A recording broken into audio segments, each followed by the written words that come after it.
Bien, pues hoy estamos aquí listos para iniciar nuestro tema de eclesiología eh, en nuestro momento que estamos ya iniciando la lección número 4 y hoy vamos a iniciar en la página 10 al final, donde nos habla acerca de, si van a su manual, apreciación de criterios en la organización. Estamos viendo algunos criterios en la organización.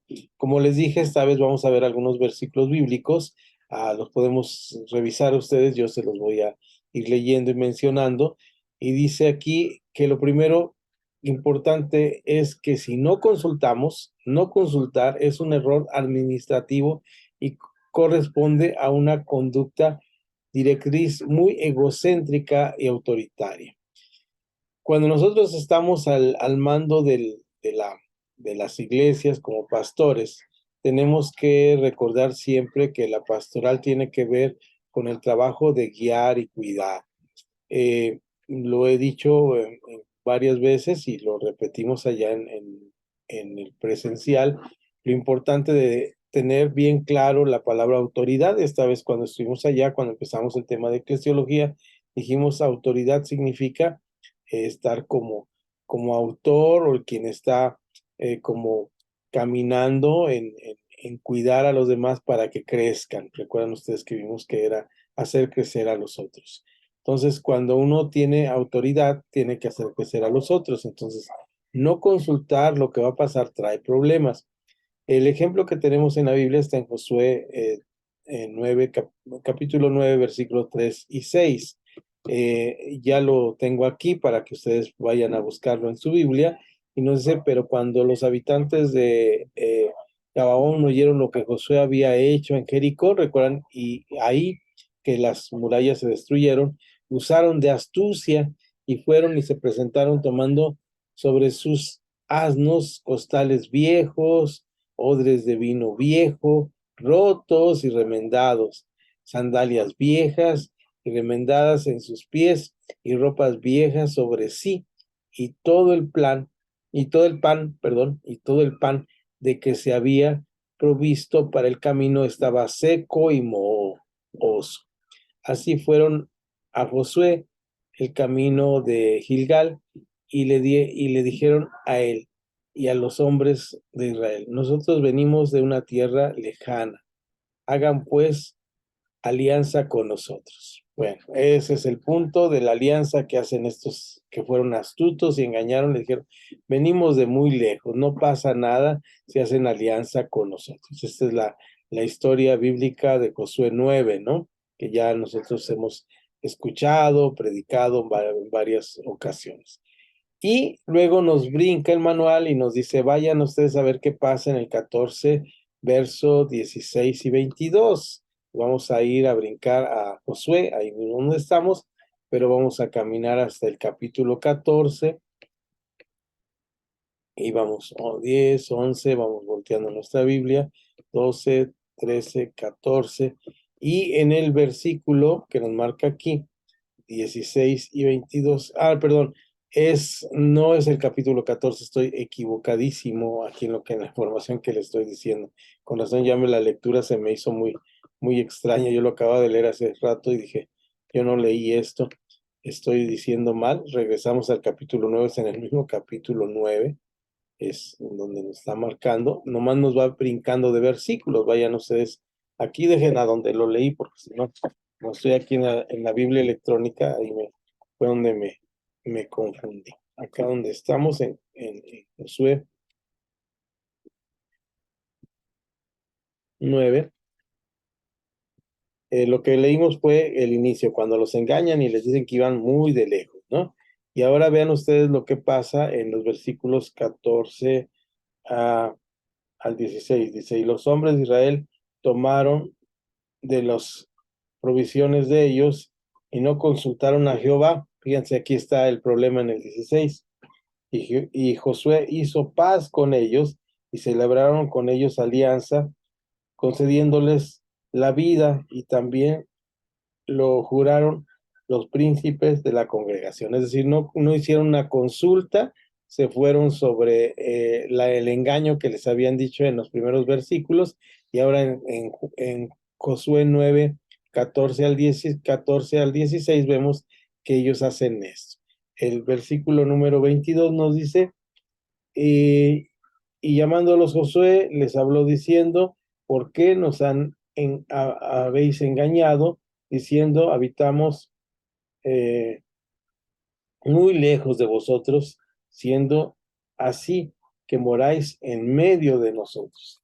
El Señor les había dado una orden que destruyeran, que desecharan a todos los pueblos que estaban alrededor, pero ellos dicen, los engañan y les ponen ropas viejas, pan viejo, zapatos viejos, costales viejos de comida, odres para sus vinos viejo, y de esta manera los engañan.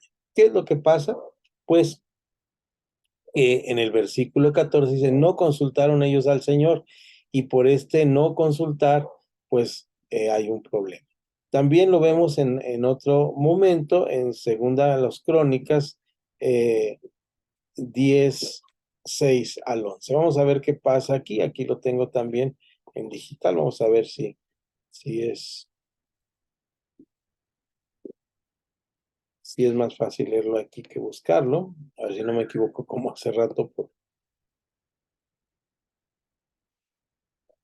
Y aquí la historia es con Roboam. Recordamos que Roboam es uno de los reyes. Dice, entonces voy a leer el verso para que nos ubiquemos exactamente en qué está pasando. Entonces Roboam fue así que, porque todo Israel, estoy leyendo el versículo 1, había ido a Siquem para proclamarle rey. Y sucedió que cuando lo oyó Roboam, hijo de Natab, quien estaba en Egipto, abandonó a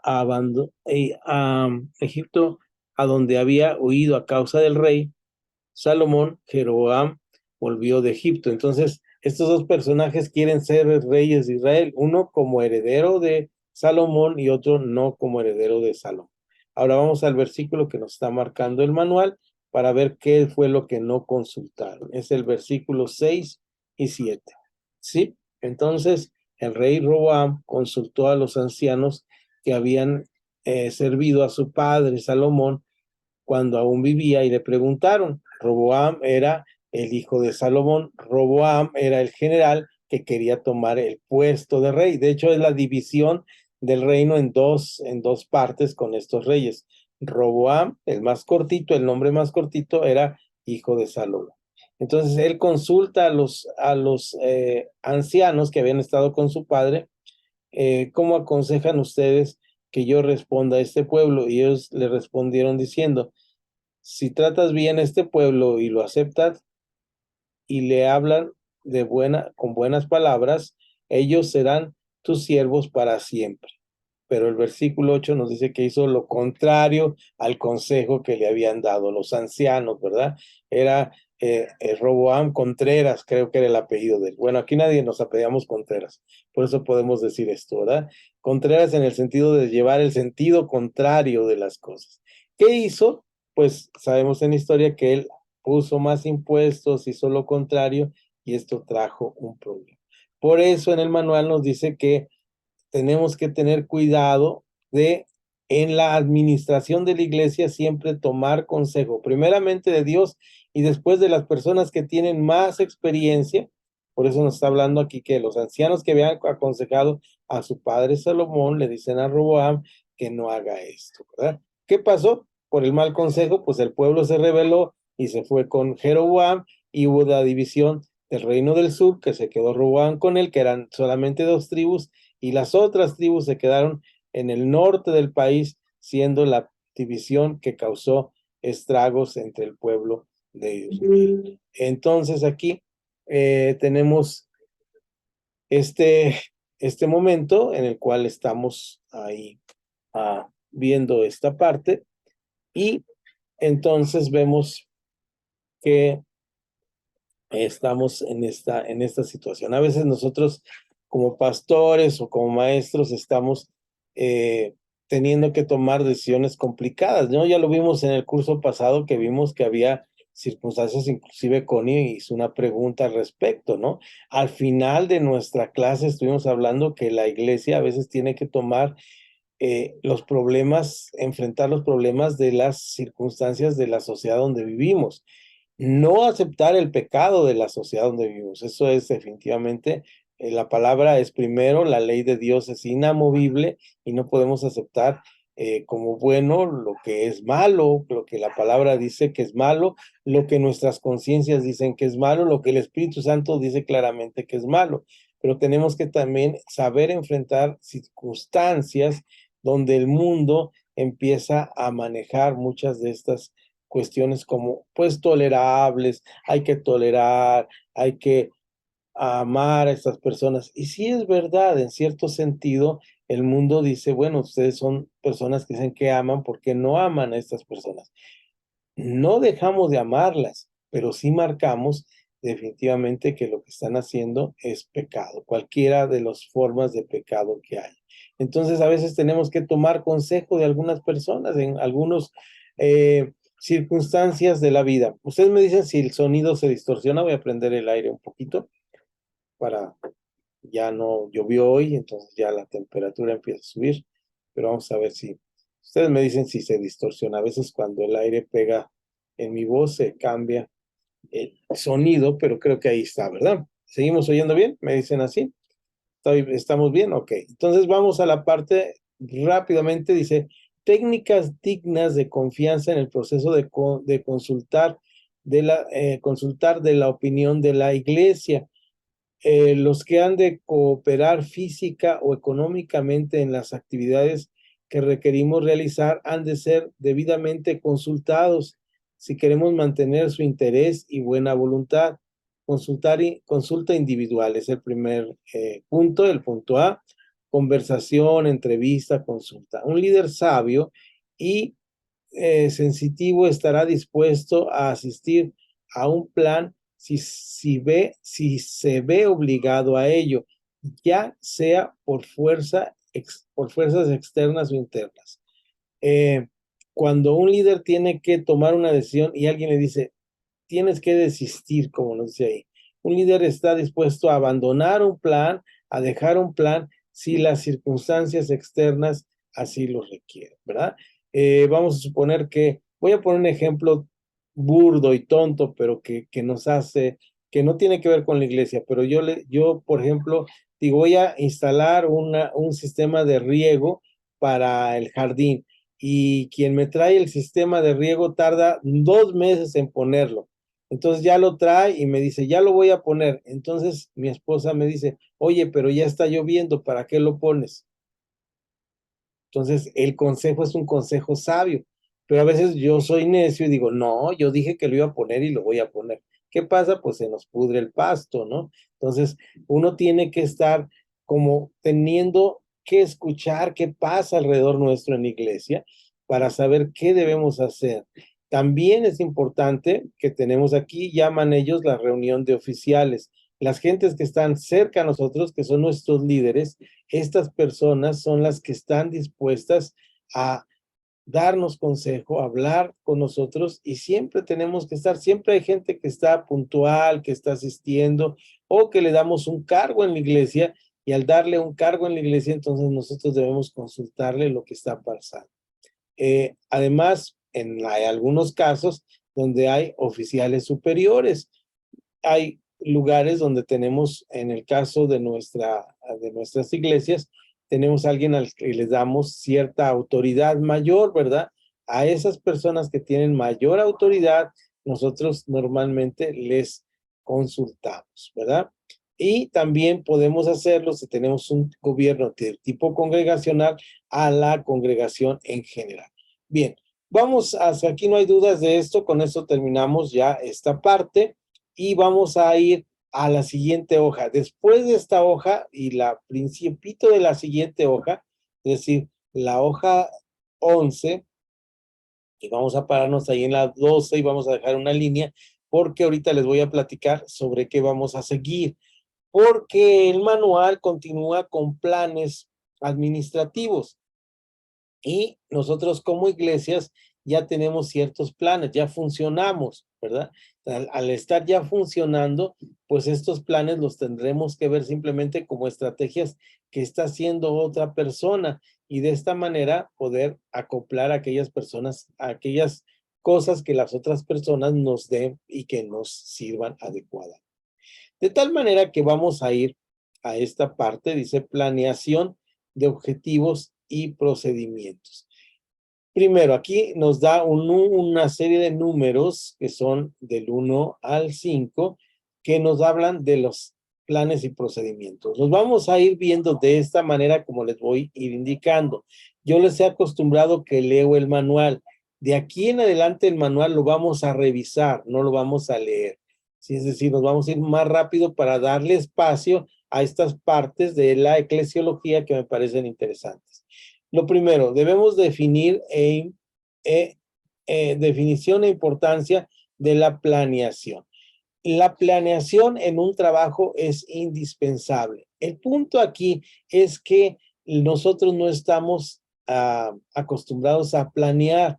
Hay una manera que decimos los mexicanos, un dicho que decimos los mexicanos, que dice, la carga hace andar al burro. No sé qué tan común o si la hayan escuchado ustedes, pero mi abuela la decía muy frecuentemente. Quiere decir que nosotros hacemos las cosas porque nos suceden, nos acontece, nos alcanza, nos atropellan las circunstancias y es ahí cuando las hacemos. Muy pocas veces planeamos. Ya nuestros hijos nos están enseñando que hay que planear, ¿verdad? Nos dicen hay que planear las vacaciones, no de repente que se le ocurre uno salir, nos dicen hay que hacer las cosas, hay que planear, hay que ahorrar para hacer las cosas.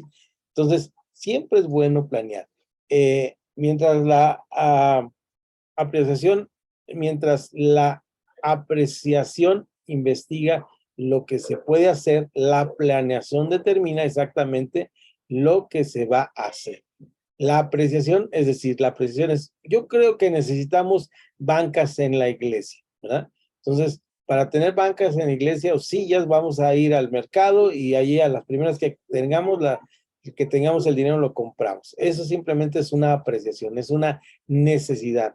La planeación nos dice, tenemos 7 personas que llegaron a nuestra iglesia, solamente tenemos 10 sillas, entonces necesitamos conseguir 10 sillas más. ¿Qué necesitamos? Pues el dinero. Todo esto se llama planeación. Ahí nos habla sobre el liderazgo que nos da una advertencia, pero no nos vamos a meter en esto.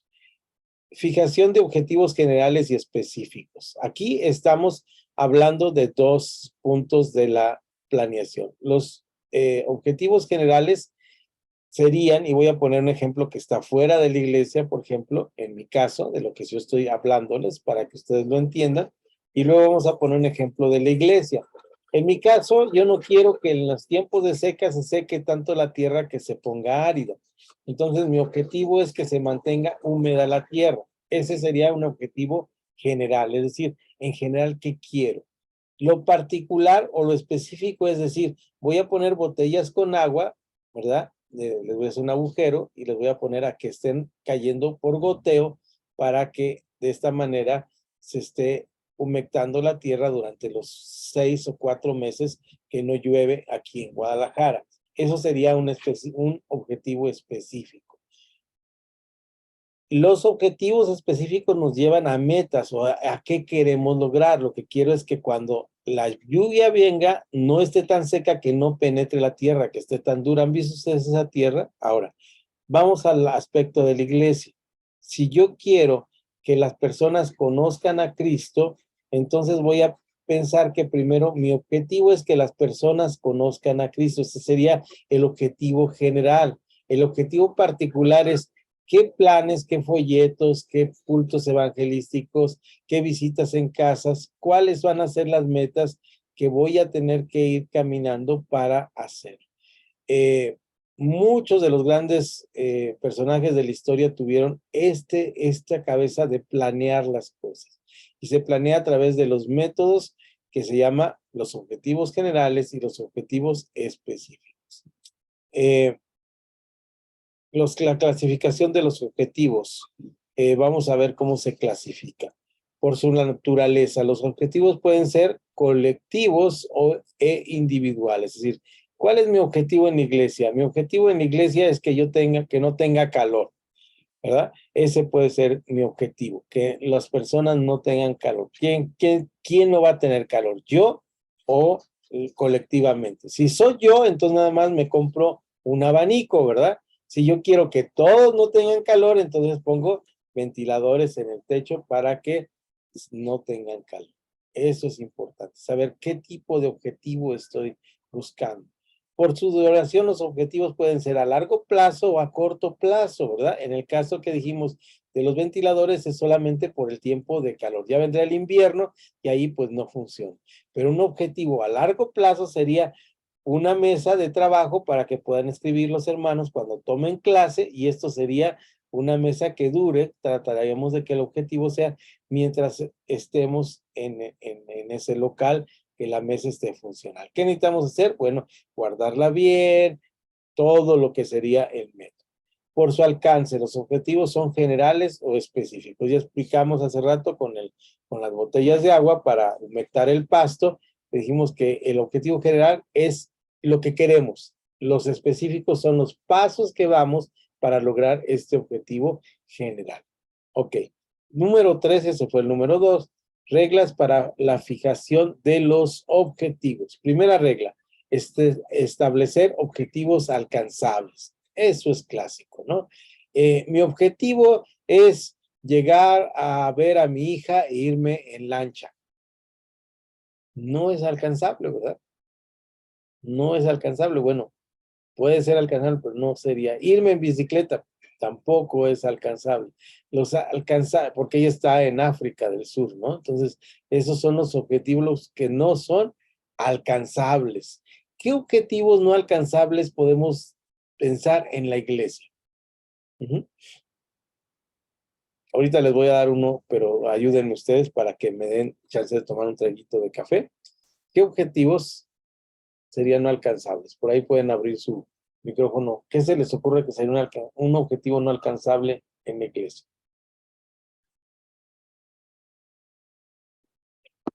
¿Quién quiere participar? Bueno, yo opino ay, se me fue, decir algo en la iglesia y no saber lo que estoy diciendo. Bueno, así lo entiendo. Claro, sí, ese sería parte de un objetivo no alcanzable. Hablar sin estar pensando lo que voy a decir. Muy bien, Connie, es correcto. Ese sería pues si no sé lo que voy a decir, no lo voy a poder alcanzar. ¿Mm? Ese sería un objetivo, vamos a decir, de pensamiento. Yo quiero alcanzar ser predicador en la iglesia, pero no me preparo, entonces es un objetivo no alcanzable, bien como lo dice Connie. Ahora, otro objetivo en la iglesia no alcanzable también puede ser algo material, así como lo dijo, ya está correcto, es algo de nuestra persona, pero también puede ser cualquier cosa, algo como lo que ella dijo. ¿Qué otro objetivo no es alcanzable? Algo que no puedo alcanzar. Ujú. Los objetivos deben ser alcanzables. Ujú. ¿Ningún otro? ¿Sí? Este alcanzable es que se pueda llegar a él, ¿verdad? Entonces, si yo digo, como decía Connie, mi objetivo es predicar en la iglesia, pero no me preparo, no sé qué voy a decir, pues entonces no lo voy a alcanzar, ¿sí? Y a veces si somos, tomando este ejemplo que dijo Connie, es muy importante porque a veces si somos así de impulsivos. ¿Sí? Yo conozco una persona que cuando llegó a la iglesia, me preguntó, así literalmente me dijo, hermano, ¿dónde compró su Biblia? ¿Dónde compró su Biblia? Ah, pues ahí en la librería, me la regalaron. Esta Biblia me la regalaron cuando cumplí mis 60 años, ¿verdad? Entonces, esta es la Biblia que me regaló mi familia, y ya le enseño y le digo, mira, bueno, todavía no la tenía en este tiempo, le digo, mira, aquí está la dedicatoria de mi Biblia, ¿verdad? Este, y aquí atrás está los nombres de toda mi familia, hasta el más chiquito. Ahí están todos mis hermanos, familiares que me regalaron, que cooperaron para regalarme la Biblia. Y le digo, ¿y por qué quieres comprar una Biblia como la mía? Ah, es que yo quiero predicar como usted. Entonces, ese era su objetivo en la vida, ¿verdad? Entonces, pues obviamente sí va a predicar como yo, pero pues primero Dios le tiene que dar y el Espíritu Santo le tiene que dar palabra, pero está enfocando mal porque el objetivo no es alcanzable teniendo una Biblia, ¿sí? Es decir, tiene que haber, en el caso, yo le dije, bueno, en el caso, pues tienes que prepararte, tienes que venir, pasar por toda la escuela dominical, luego tomar los cursos avanzados que nosotros damos. En ese momento no teníamos a Aquila y Priscila, teníamos CEDEM, tienes que entrar a CEDEM y ya cuando estés en CEDEM tenemos un curso que se llama Cómo Predicar y entonces vas a poder predicar. El próximo curso, el número 3, se llama Cómo Predicar. Entonces ya, en ese momento, después de tomar ese curso, ya vamos a poder decir, entonces ya sé cómo caminar para cómo predicar. ¿Qué es lo que tengo que decir? Y ahí vamos a ir trabajando en eso. Entonces debe ser alcanzable.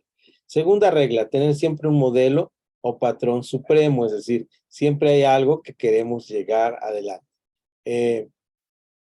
Todo pastor tiene dos iglesias a la vez, la que está pastoreando y la que desea pastorear. Esta es una frase para los pastores muy interesante. Tercera regla, aplicar al objetivo las preguntas que son las preguntas siempre en un proyecto. ¿Qué, por qué, cómo, quién, cuándo y dónde? ¿Verdad? Mi proyecto, que mi pasto no se seca. ¿Por qué? ¿Cómo lo voy a hacer para que no se seque? ¿Quién va a hacer las cosas? ¿Cuándo lo voy a empezar a hacer?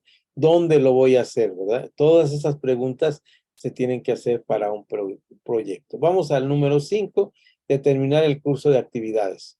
Esto es importante, esto se llama las metas y los pasos a seguir para lograr un objetivo. Cuando nosotros vamos a ver los procesos administrativos de una iglesia o de un conjunto de personas, tenemos que pensar en la unidad, en la continuidad, en la flexibilidad, en la precisión y exactitud. De todos esos pasos que están ahí, que están diagramados y puestos con qué es cada cosa, pero son entendibles. Es decir, si yo quiero, voy a poner un ejemplo. Vamos a poner a Josefina. Ella tiene la meta de hacer un guisado, bueno, el que yo he probado últimamente, bueno, he probado varios de sus guisados, ¿verdad? Pero el que yo he probado últimamente era el mole, ¿verdad? De olla que era, pues recuérdame que era, sí, ¿verdad? Tenía chilito verde, algo así. ¿Cuáles serían los pasos concretos que tendrías que seguir para hacer? Simplemente dices, prendo la lumbre primero, pongo el agua, ¿cuáles son los pasos que tendrías que seguir para esto? Así, tener los ingredientes, no sé, a ver, cuéntanos, ¿cuáles son los pasos? Pues para empezar, ir a comprar las cosas. El primer paso tiene que ir al mercado. Ahora, para ir al mercado, queda cerca, tienes que ir en carro, en camión, ¿cómo tienes que ir? Caminando, pero creo que me estoy brincando también el tener el dinero. Es muy importante, ¿verdad? Llegas al mercado, le pides el kilo de calabacitas y te dice son 20 pesos y te das cuenta que no tenías. Para planear tienes que hacer.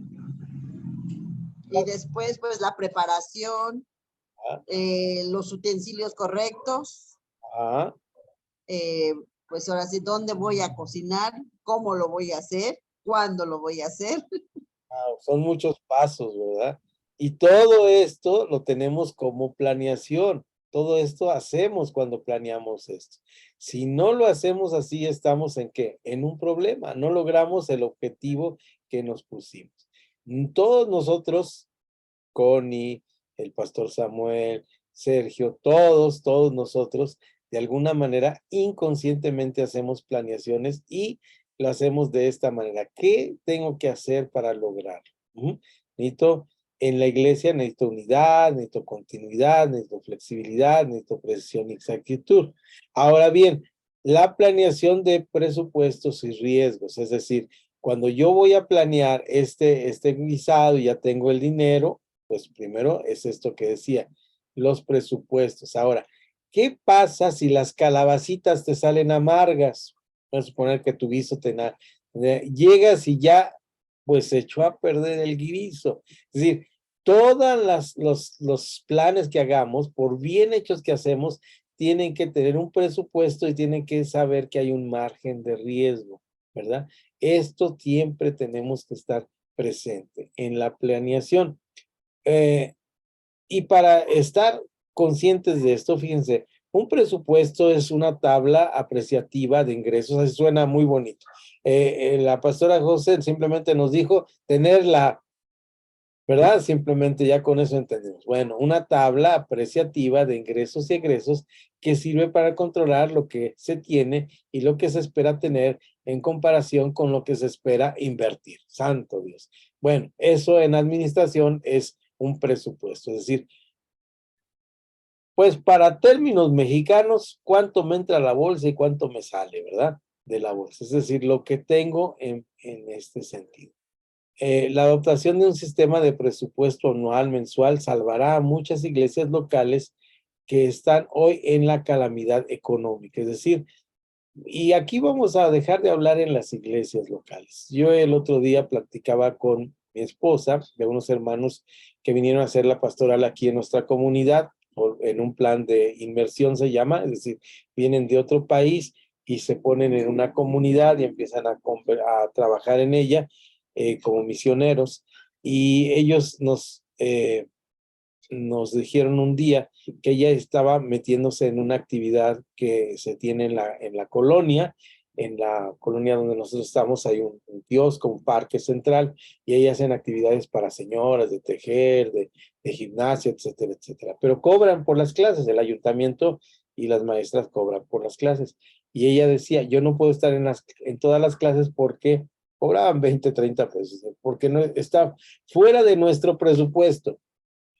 Y yo comentaba con mi esposa, qué curioso, nosotros vamos por la calle y vemos un helado y lo compramos, si tenemos el dinero. A lo mejor luego no tengo para comprar el gas y estoy preocupado, pero no estamos acostumbrados a eso, a presupuestar. Las iglesias, si funcionan adecuadamente, si tienen buenos tesoreros, deben tener un presupuesto mensual y anual de lo que van a gastar. Eso lo vamos a ver así brevemente en nuestras siguientes clases, más adelantito. Entonces vamos a ver, usar las técnicas del vendedor para lograr que el presupuesto sea aprobado. Señalarles necesidades, es decir, necesitamos un helado, ¿verdad? Declarar las ventajas de obtenerlo. Hace mucho calor y te vas a sentir a gusto comprando el helado. Explicar cuán fácil económicamente será el plan. Es decir, si tú ahorraste durante 5 días de no comprar refresco, ahora te puedes comprar un helado. Tu plan va a resultar adecuadamente. Vamos al siguiente renglón porque con esto quiero cerrar la sesión y aquí vamos a descansar un momentito, nos vamos a parar por café, aunque algunos de nosotros ya tenemos, pero los que no tienen pueden ir por agua, pueden poner el ventilador para... ¿Qué tal está el calor por allá? ¿Sigue el calor o ya bajó un poquito? Ha bajado un poquito, qué bueno. Aquí llovió 2 días seguidos, pero estamos todavía con el calor después de que se subió la temperatura ahora, después de los 2 días de lluvia. A ver, esperamos que pronto nos regrese la lluvia.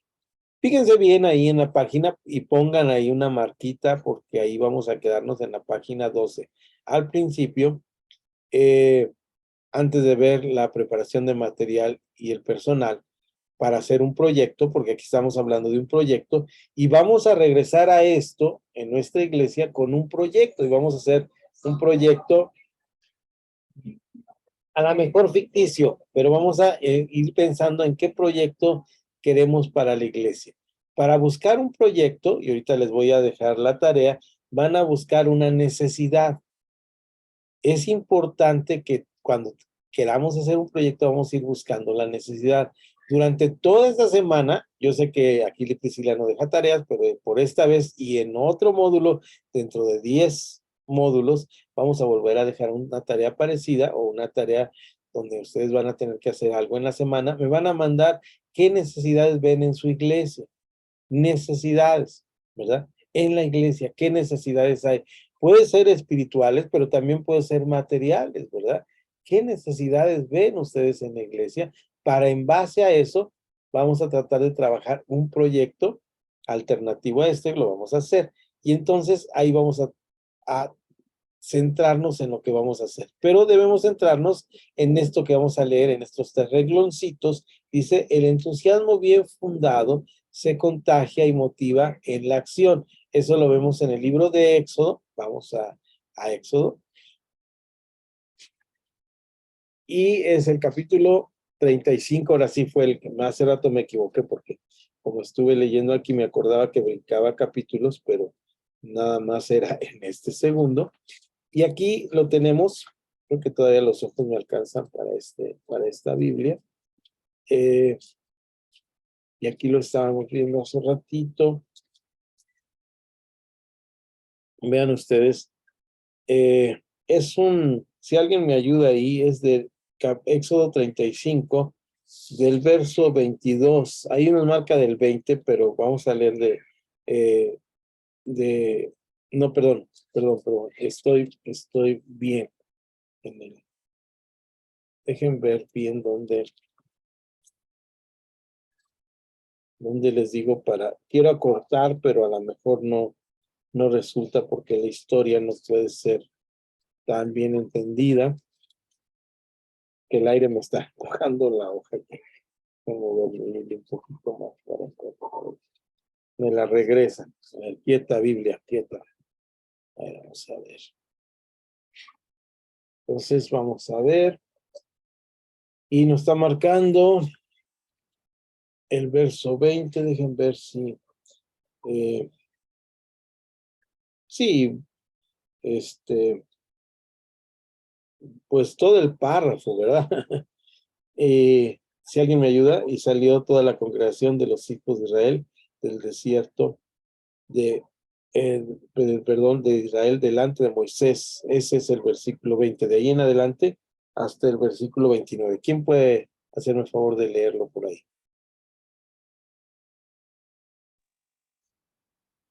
Adelante, Pastor Moisés. Samuel, no lo vuelvo a hacer. Cada vez te digo eso. ¿Verdad, hermano? Ya debes perdonar. Ahorita vamos a ver el tema de perdón. Por eso traje el siguiente tema del perdón. Okay.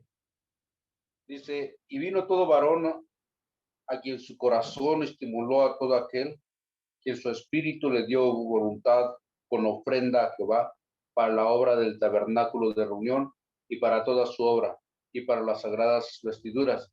Vinieron tanto hombres como mujeres, todos los voluntarios de corazón, y trajeron cadenas y zarcillos, anillos y brazaletes y toda clase de joyas de oro, y todos presentaban ofrenda de oro a Jehová. Todo hombre que tenía púrpura violeta, púrpura carmesí, lino fino, pelo de cabras, pieles de carneros teñidas de rojo, pieles de tejones, lo traían. Todo el que ofrecía ofrenda de plata o de bronce, traía a Jehová la ofrenda.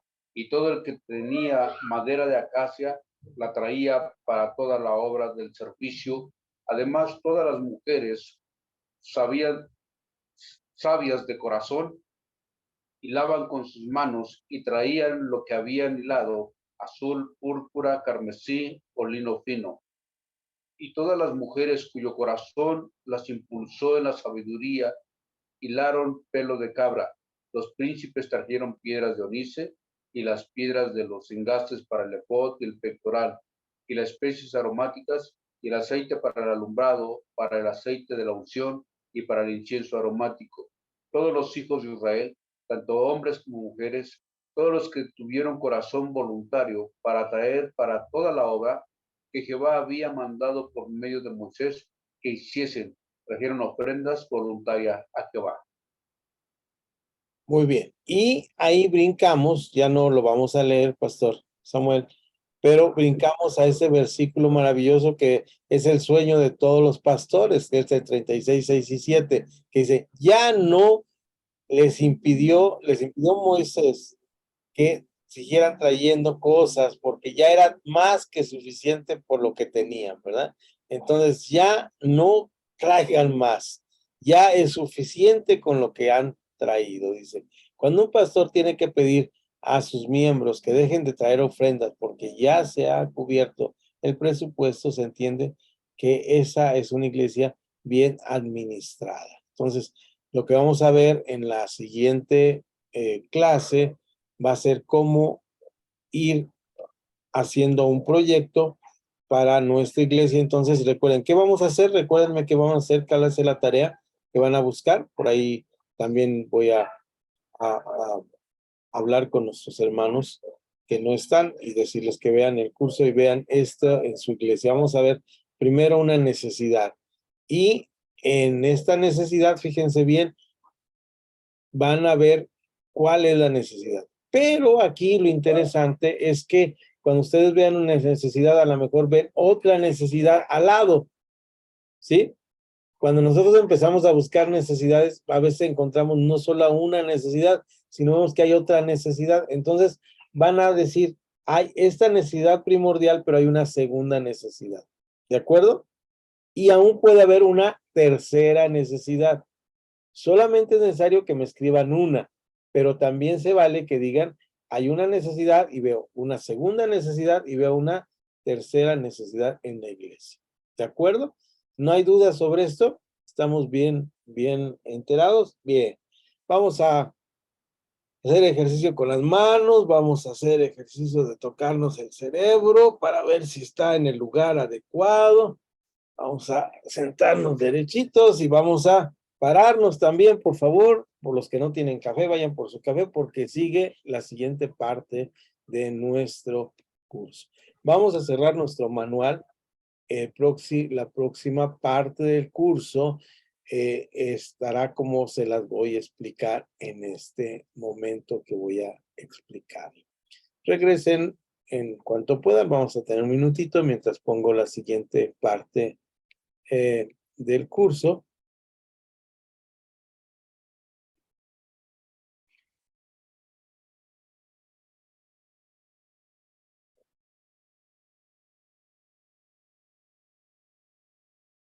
Y vamos a entrar por aquí a la siguiente parte. Tenemos un minutito para regresar, así que pueden ahorita caminar y hacer algo. Cuando regresen me avisan, voy a pedir que me avisen.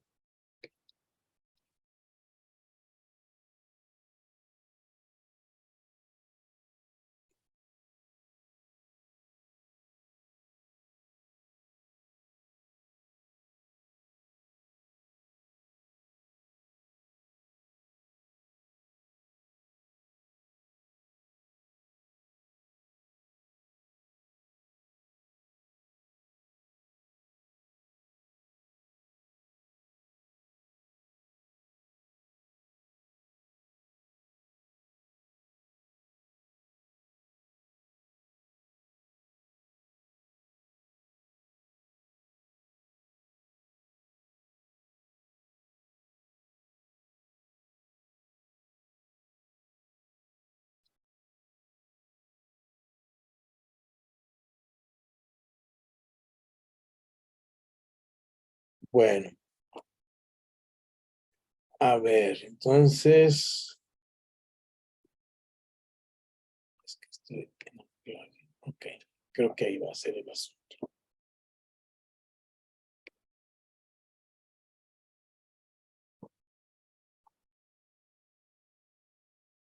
Bien. ¿Ven a ustedes hay una pantallita azul? Sí, muy bien. Entonces, fíjense bien cómo va a estar el asunto. Aquí en adelante vamos a ver administración y organización de la iglesia. El tema es de eclesiología, es el mismo curso que estamos viendo. Sin embargo, vamos a entrar en este momento a esta primera parte de la eclesiología en un enfoque más teológico. Luego vamos a regresar ya la siguiente semana, vamos a hablar un poquito de nuestros proyectos, pero la eclesiología con este primer tema que se llama una comunidad de perdón. Luego vamos a ver en la eclesiología como en la vida comunitaria de la iglesia, ¿verdad? O de la iglesia como una vida comunitaria. Este va a ser otro tema que vamos a incrustar, es decir, vamos a ver partes de administración y partes de versículos o estudios bíblicos para que se entienda. Hoy vamos a abarcar el primero. Después de esto vamos a ir a otro tema de nuestro estudio. Y este tema va a ser ya otra vez de mayordomía y vamos a ver las 6 etapas del proceso administrativo. Esto ya vamos a ir al manual nuevamente a ver las etapas del proceso administrativo. Es algo más administrativo y después de eso vamos a ir ya a la mayordomía nuevamente, que es la parte donde vamos a ver esta parte de la administración, es decir, cómo debemos administrar, y vamos a ver en el manual cómo nos dice que debemos administrar eclesialmente. Ahí vamos a ver algunos aspectos de este punto y luego nuevamente vamos a terminar con otra parte de mayordomía, y esta parte de mayordomía va a tener que ver mucho más con la parte de los principios de la organización, es decir, cómo se organiza una iglesia. En esta parte vamos a ver las diferentes formas de gobierno que hay, la vamos a ver en el manual, y cómo es que nos organizamos nosotros. De alguna manera caemos en una forma de organización. Y ya en la parte final de nuestro curso, ya para terminar las 8 clases, vamos a ver esta última parte que es, va a sonar ahorita las palabras un poquito difíciles. Vamos nuevamente a la parte de estudio de la iglesia y la comunidad, como voy a traducir al español la palabra okos, está escrita en griego, es oikos, significa casa. La iglesia como casa y la iglesia como polis o como ciudad. Puesto en español sería la iglesia como casa y la iglesia como ciudad. Oikos como el yogur. ¿Recuerdan ustedes el yogur griego? Se llama así, ¿verdad? Ocos, bueno, se pronuncia ocos, pero lo podemos decir oikos. Es como el WhatsApp, ¿verdad? Nosotros decimos, en México le decimos WhatsApp, ¿verdad? Aunque los gringos lo digan de otra manera. Y la polis es la ciudad, como la metrópolis, ¿verdad? Y en la metrópolis lo que los cuidan son los policías, ¿verdad? Entonces la metrópolis es como es la forma, y esto no es, aunque suenan nombres muy raros, ¿verdad? Oikos y la polis, son conceptos muy interesantes que con eso terminamos nuestro curso. Y hoy empezamos precisamente con el tema que voy a querer tocar, que es un libro que lo vamos a ver si ustedes quieren. No lo vamos a leer, se lo voy a mandar si ustedes me lo piden y lo quieren leer. Simplemente vamos a tomar algunos conceptos de este libro. Uno de los capítulos de este libro habla sobre una comunidad de perdón. Y en esta comunidad de perdón, el autor, que se llama Juan Driver, se escribe así Driver, pero se pronuncia como el driver, como los choferes, chofer, quien maneja, Juan Driver, nos explica qué es lo que hay que hacer. Y nos dice que hay que arrepentirnos, y el arrepentimiento y sencillez, condiciones para el perdón. Ahorita lo vamos a empezar a analizar. Luego vamos a ver evitar las ofensas que ocasionan la caída del hermano, es decir, qué tenemos que hacer para que nuestro hermano no caiga. Esto es una parte importante. Lo vamos a ver con unos versículos bíblicos, y él sobre todo se basa en el Evangelio de Mateo. Y preocupación de Dios de que todos experimentemos el perdón. Ajá. Y él empieza este capítulo con algo que es muy importante, que nos empieza a hablar con la regla de Cristo, que es Mateo 18, 15 al 20. ¿Qué es este Mateo 18, 15 al 20? ¿De qué nos habla este pasaje de Mateo? Vamos a ver de qué nos está hablando. Entonces ya con esto va a quedar bien claro de qué estamos hablando en nuestro estudio, pero alguien que me lea, por favor. Aquí lo separé yo, dejen ver si lo tengo. Para que alguien me lo lea, porque estas no lo van a creer, pero me pusieron las letras rojas y mis ojos lo que no ven son las letras rojas, ¿no? Entonces me pasaron a perjudicar. el 15 al 20 de Mateo 18,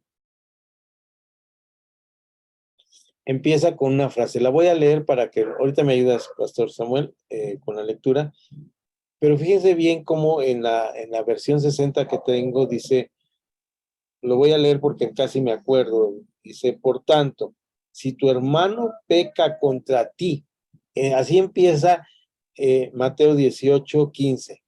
Por tanto, si tu hermano peca contra ti, ahí ya nos implica una situación muy fuera de lo que estamos acostumbrados. Es decir, Jesús está hablando de una situación donde el hermano, mi hermano en la fe o en la carne, la persona que está acercando a mí, está pecando contra mí. ¿Qué tipo de pecado puede hacer una persona? Pues uno de los pecados que más nos afectan es la agresión, ¿verdad? ¿Cuál es un tipo de agresión que nos molesta mucho? Algo que nos causa, ¿verdad? Nos lleva al extremo. Una agresión puede ser, pues, un ejemplo que ahorita mi esposa, que es la que está aquí conmigo, pecara contra mí, que me sirviera mi café, ¿verdad? Y que en lugar de ponerle lechita, le pusiera vinagre blanco, ¿verdad? O de manzana, ¿verdad? Sería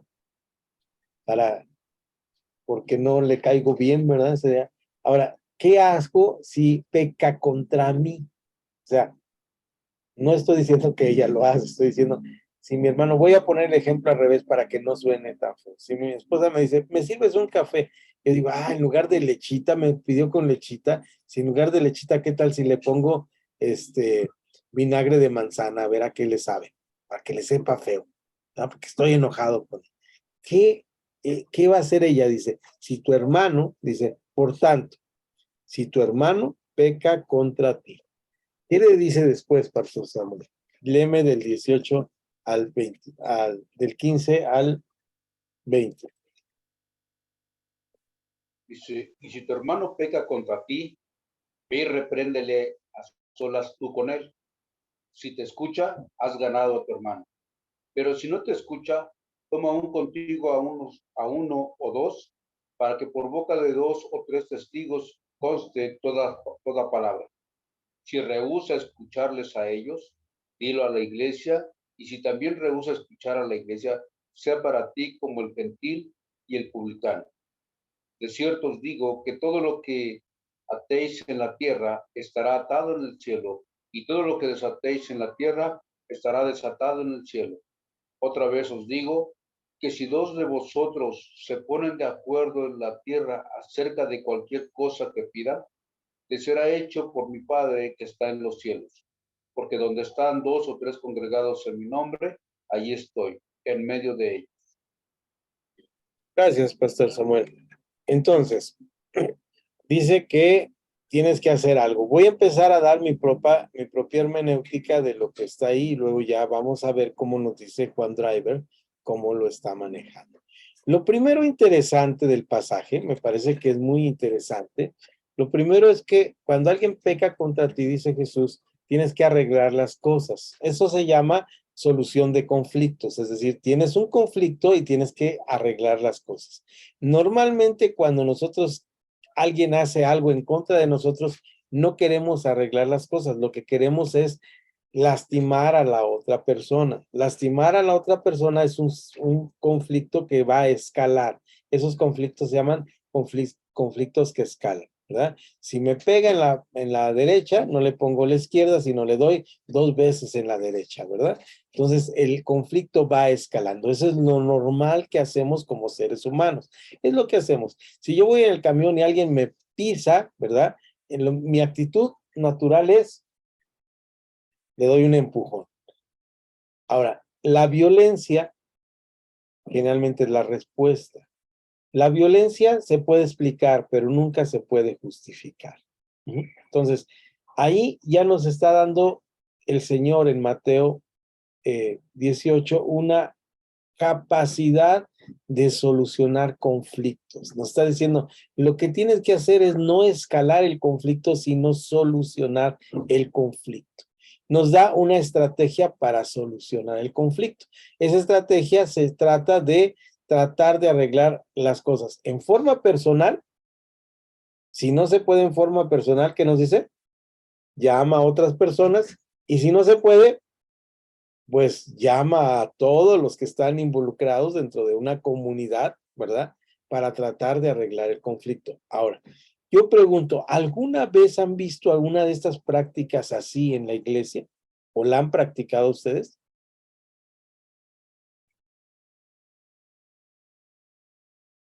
¿O generalmente escalamos el conflicto? Porque hay conflictos, ¿no? Yo creo, a ver, adelante, pastora. Pues yo sí, por ejemplo, en su momento, cuando era miembro nada más, pero aún así tenía cargos ministeriales, se llegaron a suscitar algunas situaciones así, y sí tenía presente este pasaje y lo llevé a cabo, e ir primeramente a querer llevar el orden, ¿no? Y sí, pues no llegó hasta el último, se arreglaron como que en el segundo paso, ¿no? Pero también nos ha pasado hoy en día en la iglesia, que hemos tenido que llamar cuando vienen a darnos, digamos, la queja o algo así, pues llamamos a la otra parte, que haya testigos, y también, pues gracias a Dios no pasa hasta llegar al último paso, ¿no? De que se tenga que avisar a la comunidad y llegar a todo eso. Gracias a Dios se arregla antes de lo último. Gracias, qué bueno que ha tenido esta experiencia. Solucionar el conflicto es una buena experiencia. Entonces, lo que nosotros tenemos que aprender como comunidades de fe, que somos una comunidad de perdón, que debemos aprender a arreglar los conflictos. Luego, el último versículo, por lo menos de esta parte, es muy interesante, y voy a dar mi propia hermenéutica, mi propia interpretación. Posiblemente no la comparta con algunos hermanos, porque aquí algunas personas han tomado este versículo para decir, mira, aquí está el versículo clave para el tema de la expulsión, lo llaman algunos lo llaman otros nombres, no recuerdo ahora, pero disciplina, ¿verdad? Tienen que ponerlo en disciplina. A mí me parece que Jesús no está diciendo no utiliza la palabra expulsión y disciplina, aunque dice que lo trates como gentil y publicano, es decir, como alguien que no conoce la palabra de Dios. Es decir, a la conclusión que llega Jesús es, no entendido, predícale el evangelio. Es decir, si ya pasamos por todos esos pasos y la persona sigue diciendo, no, yo quiero matar al hermano. Ven para acá, mira, fíjate que Jesús murió por tus pecados y necesitas recibir a Jesús como tu Salvador. Es decir, no tiene un conocimiento de su Salvador, no tiene a Jesús como Señor, y por eso se está comportando de esa manera. Sacarlo, me parece a mí que no es bíblico, aunque ahí dice que le tengas por gentil y publicano, porque tenerle por gentil y publicano para Jesús, sobre todo después del Pentecostés, era predicarle el evangelio de la gracia de Dios, que era lo que hacía Pablo, predicar el evangelio de la gracia de Dios. Ahora, ahí nos quedamos con este tema, pero vamos más adelante a lo que nos dice Juan Driver. Yo les voy a mandar este escrito de Driver a su...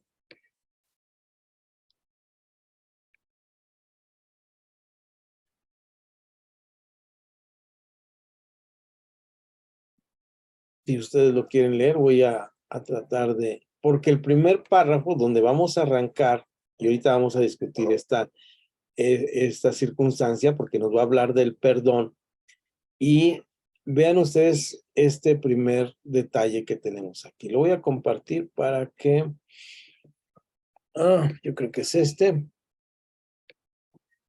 No sé si es suficientemente grande la letra, pero por los que tienen celular, ¿no? Que lo vean más chiquito, pero se los leo.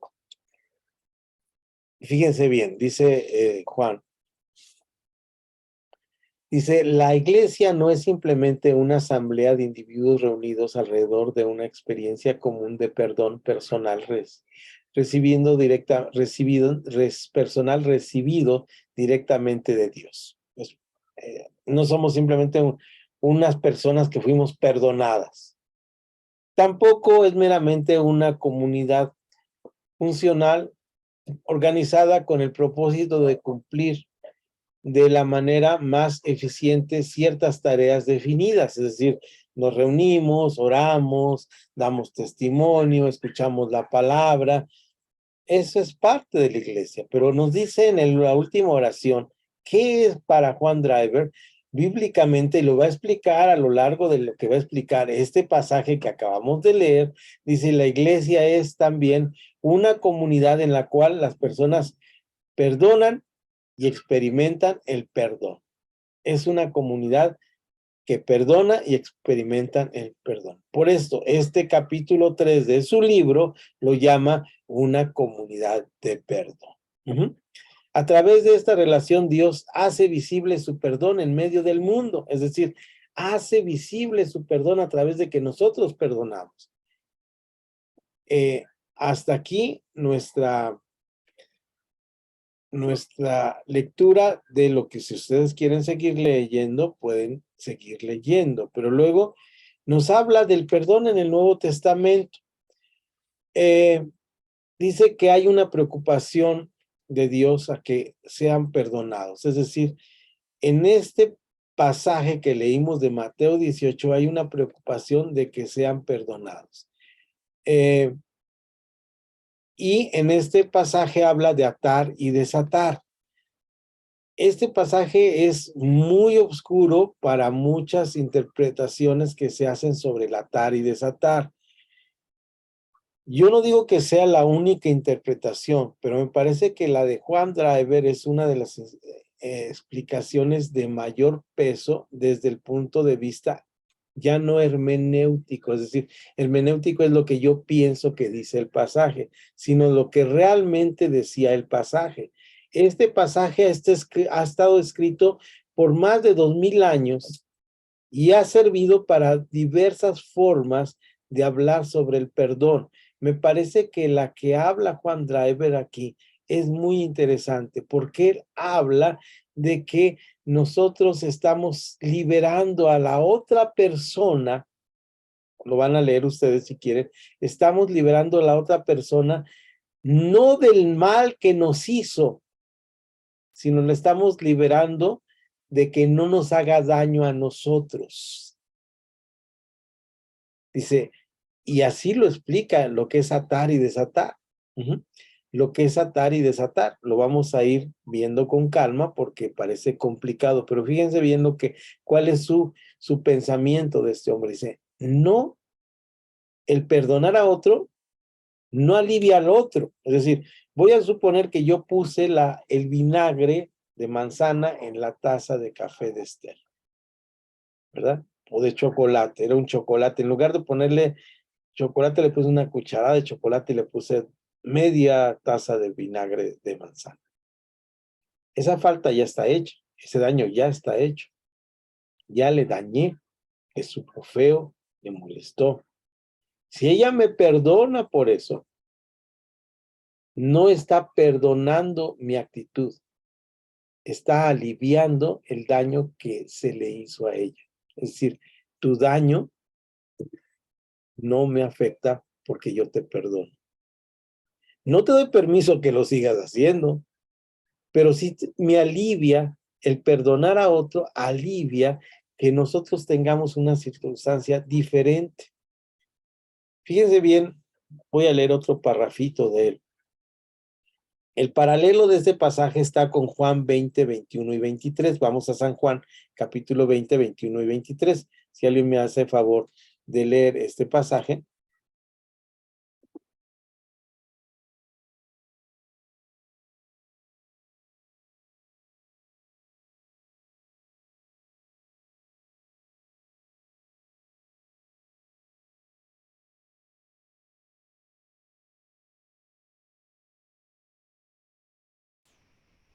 Y Sergio. ¿Yo? Ah, bueno, pensé que Es el micrófono. Es, Juan 20, ajá, 21 y 20, 21 al 23. dice, y cuando les hubo dicho esto, les mostró las manos y el costado, y los discípulos se regocijaron viendo al Señor. Entonces Jesús les dijo otra vez, paz a vosotros, como me envió el Padre, así también yo os envío. Y habiendo dicho esto, sopló y les dijo, recibid el Espíritu Santo. A quienes remitiréis los pecados, les son remitidos, y a quienes se los retuviereis, les son retenidos. Ok, fíjense bien, San Juan nos habla del pasaje paralelo, atar y desatar, como remitir y retener los pecados. Ah, carambas, entonces no se trata de otra cosa más que cuando yo ato y desato, estoy deteniendo o perdonando. Este pasaje nos está diciendo a quien se los perdones, y este pasaje también a lo largo de los 2000 años que fue escrito ha sido para justificar lo que se llama la confesión de los pecados delante de una persona. ¿Mm? Pero Jesús va más allá, está hablando de una comunidad de fe que perdona. Entonces, cuando regresamos al pasaje de Mateo 5, 18, 15 al 20, no sé por qué sigo diciendo 18, 18, pero es 18, 15 al 20, encontramos que este pasaje tiene que ver con todo lo que está en el capítulo 18 de Mateo.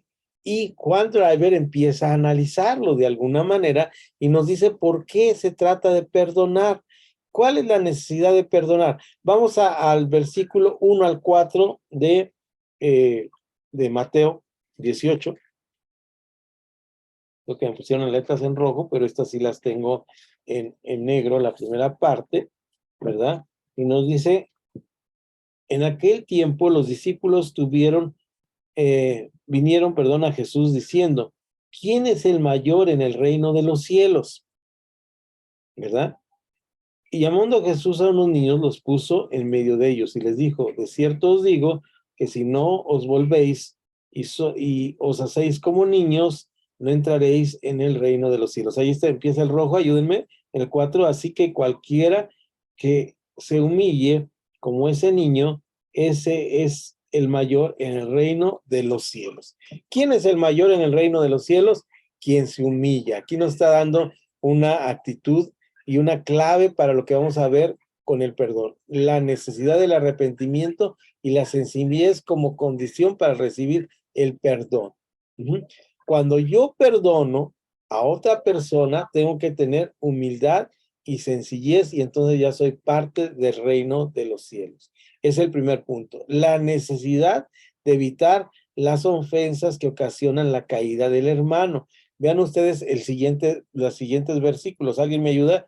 Porque viene del 5 al 11 de Mateo 18, donde estamos parados. 5 al 11. Es ya larguito. ¿Quién lo tiene por ahí?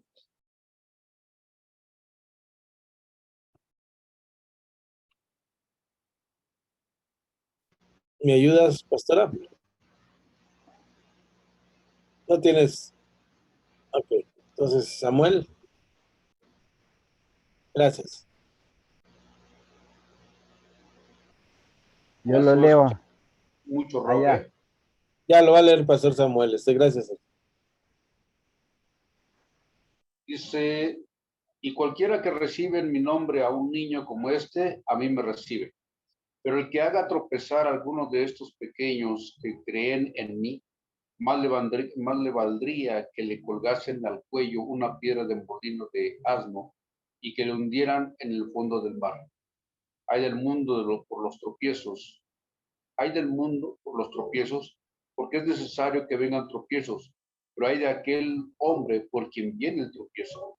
Por tanto, si tu mano o tu pie te es ocasión de caer, córtatelo y échalo de ti. Mejor te es entrar en la vida cojo o manco que teniendo dos manos o dos pies ser echado en el fuego eterno. Y Muy si tu ojo te es ocasión de caer, arráncatelo y échalo de ti. Mejor te es entrar con un solo ojo en la vida que teniendo dos ojos ser echado en el infierno de fuego. Gracias. Entonces, no debemos estar poniendo a nuestro hermano como ocasión de caer, ¿no? Eso es lo que queda claro ahí en lo que estamos leyendo. Bien, entonces todo este capítulo 18 tiene que ver con un tema principal, que es el perdón. El tema principal del capítulo entonces es, ¿qué cosa? El perdón. Entonces vamos a seguir con este tema del perdón, ahí donde estamos en esta parte, viendo los versículos por versículos. Ahora ya no los vamos a leer, sino vamos a recordar lo que está diciendo, que del 12 al 14, del 12 al 14, nos habla del tema de las 100 ovejas. ¿Recuerdan ustedes la famosa historia del hombre que tiene 100 ovejas y que pierde una y va a buscar a las demás? Es decir, la necesidad en este momento, de que el perdón se experimenta porque Dios está preocupado por perdonarnos. Dios está preocupado por perdonarnos y que perdonemos. Después del pasaje de las 100 ovejas, sigue el pasaje que leímos acerca del perdón, ¿verdad? Ese que dice, por tanto, si tu hermano peca contra ti, es decir, mira, Dios está poniendo el ejemplo de el hombre que tenía 100 ovejas y pierde una y va a buscarlas porque él tiene necesidad de buscar y salvar a esa oveja. Él de alguna manera muestra en ese pasaje algo muy extraordinario, porque nosotros vemos el pasaje de las 100 ovejas como, sí, tenía 100 y tiene el amor por ir por una de ellas. Yo no había sentido el amor de Dios de esta manera hasta que me sentí la oveja perdida. Dios, aunque yo me separe de su redil, Él va a buscar. Es una acción de perdón. Y por esta acción de perdón, yo tengo que amar y perdonar a los que me falten a mí. ¿Se dan cuenta cómo los pasajes van uno detrás de otro en todo esto? No son pasajes aislados, sino van uno detrás de otro. Y después de esta regla del 15 al 20, necesitamos que este perdón sea ilimitado, que es del 21 y 22. Y luego viene la parábola final, que es la parábola de los dos deudores que necesitan perdón. Recuerdan ustedes del 23 al 25 de Mateo 18. Dice, por lo cual el reino de los cielos es semejante a un rey que quiere hacer cuentas con sus siervos. ¿Recuerdan esto? ¿Y cómo empezó el capítulo 18? En aquel tiempo los discípulos vinieron a Jesús diciendo, ¿quién es el mayor en el reino de los cielos? Entonces, para estar en el reino de Dios, el reino de los cielos, como lo maneja Mateo, es necesario el perdón. Es necesario el perdón. ¿Cómo se da este perdón? Bueno, este perdón se da a través de lo que nos va a mencionar Juan Driver en una serie de capítulos y versículos que va a estar mencionando en este escrito que estoy leyendo. Algunos de ellos son pasajes como el Padre Nuestro, que dice, Padre nuestro que estás en los cielos, perdona nuestros pecados, así como nosotros perdonamos a nuestros deudores, ¿no? Que está en el Sermón de la Montaña. Pasajes como el de Gálatas 6, que dice, después de que decir, mire, estas son las obras que ustedes como cristianos hacen, que son las obras de la carne. Y este es el fruto del Espíritu. Y ustedes que se creen espirituales, Gálatas 6, después de pasar el capítulo 5, dice, así que hermanos, vosotros que sois espirituales, si alguno hubiere pecado, ¿qué dice? Restaurarle como espiritual.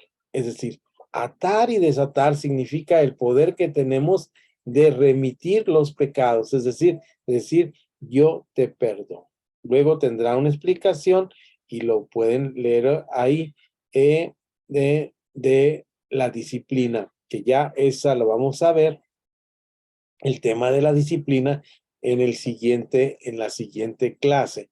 Pero ahí voy a mandar el escrito por si ustedes lo quieren, se quieren adelantar y leer qué es realmente la disciplina y cómo se maneja en nuestras iglesias. ¿Se maneja con el amor de Cristo para restaurar y perdonar o se maneja simplemente desde nuestra actitud que llamemos fariseica?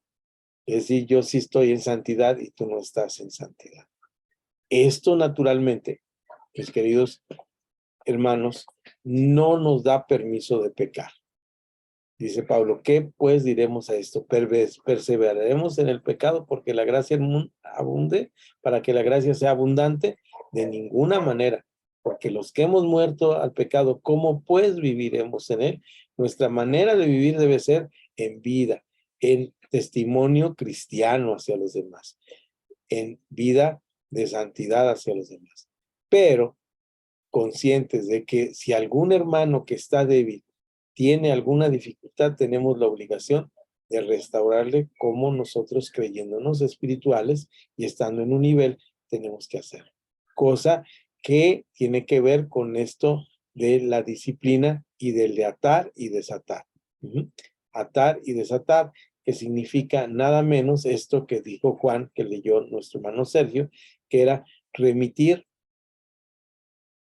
o atar los pecados. Desatar es liberarte de pecado, atar es mantener el pecado.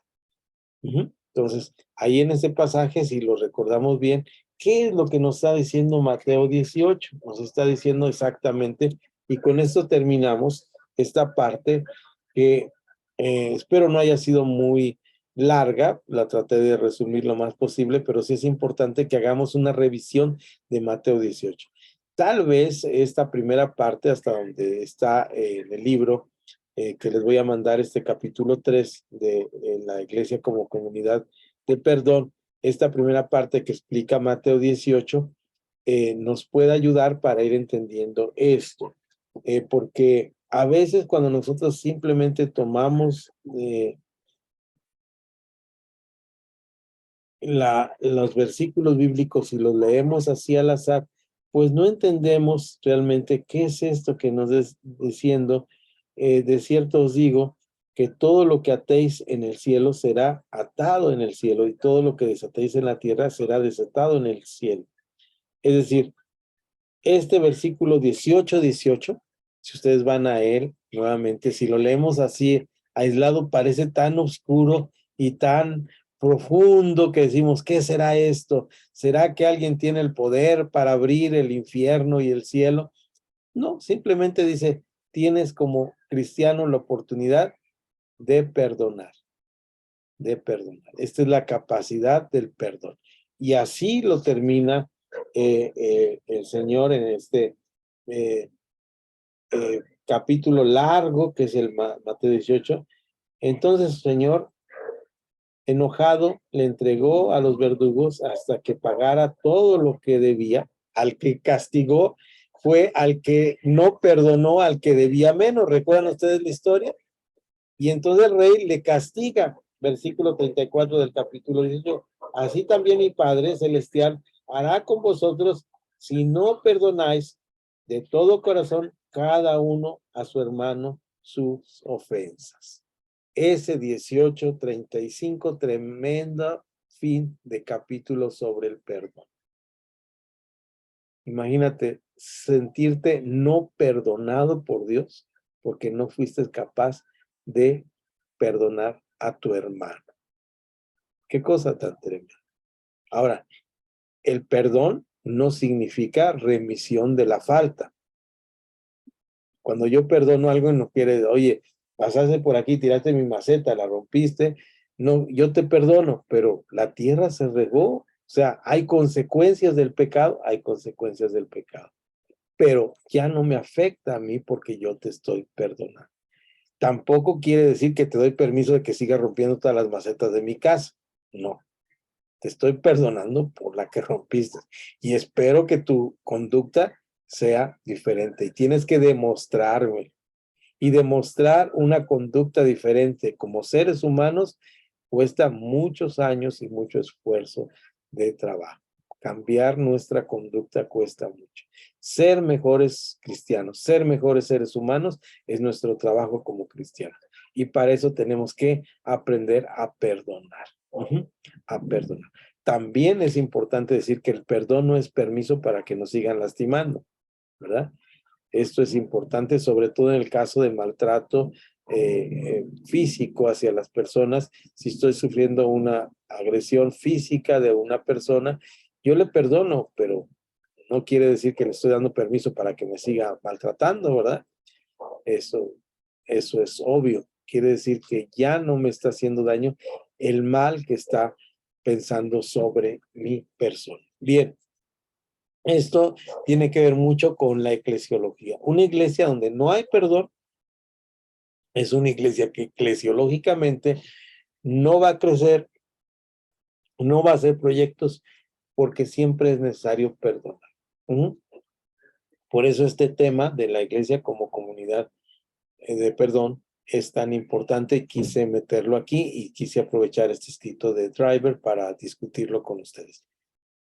Preguntas y dudas, ya regresamos el siguiente a partes más, como vimos en el bosquejito que les di, a partes más de administración de la iglesia, que pueden ser interesantes, pero como lo dije antes, no están dentro de nuestro proyecto como instituto cambiar su estructura de iglesia como la estén administrando.